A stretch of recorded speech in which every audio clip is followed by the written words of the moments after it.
जय श्री कृष्ण। राधे राधे। आइए सुनते हैं आंवला नवमी की व्रत कथा। आंवला नवमी की कहानी व्रत के समय कही और सुनी जाती है। आइए सुनते हैं आंवला नवमी की यह विशेष कथा। एक राजा था, उसका प्रण था वह रोज 1.25 मन आंवले दान करके ही खाना खाता था। इससे उसका नाम आंवल्या राजा पड़ गया।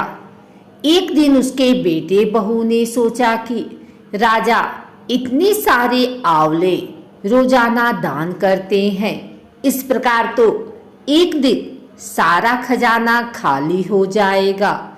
इसीलिए बेटे ने राजा से कहा कि उसे इस तरह दान करना बंद कर देना चाहिए। बेटे की बात सुनकर राजा को बहुत दुख हुआ और राजा रानी महल छोड़कर बियाबान जंगल में जाकर बैठ गए। राजा रानी आंवला दान नहीं कर पाए और प्रण के कारण कुछ खाया नहीं। जब भूखे प्यासे 7 दिन हो गए तब भगवान ने सोचा कि यदि मैंने इसका प्रण नहीं रखा और इसका सत नहीं रखा तो विश्वास चला जाएगा। इसलिए भगवान ने जंगल में ही महल, राज्य और बाग बगीचे सब बना दिए और ढेरों आंवले के पेड़ लगा दिए। सुबह राजा रानी उठे तो देखा कि जंगल में उनके राज्य से भी दुगना राज्य वसा हुआ है। राजा रानी से कहने लगे, रानी देख कहते हैं सत मत छोड़ें, सुरमा सत छोड़िया पत जाए, सत की छोड़ी लक्ष्मी फिर मिलेगी आए। आओ नहा धोकर आंवले दान करें और भोजन करें। राजा रानी ने आंवले दान करके खाना खाया और खुशी खुशी जंगल में रहने लगे। उधर आंवला देवता का अपमान करने व माता पिता से बुरा व्यवहार करने के कारण बहू बेटे के बुरे दिन आ गए। राज्य दुश्मनों ने छीन लिया, दाने दाने को मोहताज हो गए और काम ढूंढते हुए अपने पिताजी के राज्य में आ पहुंचे। उनके हालात इतने बिगड़े हुए थे कि पिता ने उन्हें बिना पहचाने हुए काम पर रख लिया। बेटे बहू सोच भी नहीं सकते कि उनके माता पिता इतने बड़े राज्य के मालिक भी हो सकते हैं, सो उन्होंने भी अपने माता पिता को नहीं पहचाना। एक दिन बहू ने सास के बाल गूंथते समय उनकी पीठ पर मस्सा देखा। उसे यह सोचकर रोना आने लगा कि ऐसा मस्सा मेरी सास के भी था। हमने ये सोचकर उन्हें आंवले दान करने से रोका था कि हमारा धन नष्ट हो जाएगा। आज वे लोग न जाने कहाँ होंगे।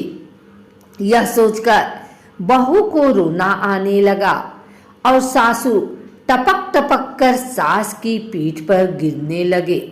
रानी ने तुरंत पलट कर देखा और पूछा कि तू क्यों रो रही है। उसने बताया, आपकी पीठ जैसा मस्सा मेरी सास की पीठ पर भी था।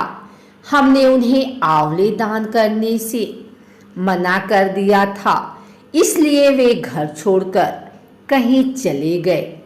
तब रानी ने उन्हें पहचान लिया, सारा हाल पूछा और अपना हाल बताया। अपने बेटे बहू को समझाया कि दान करने से धन कम नहीं होता बल्कि बढ़ता है। बेटे बहू भी अब सुख से राजा रानी के साथ रहने लगे। हे भगवान, जैसा राजा रानी का सत रखा वैसा सबका सत रखना।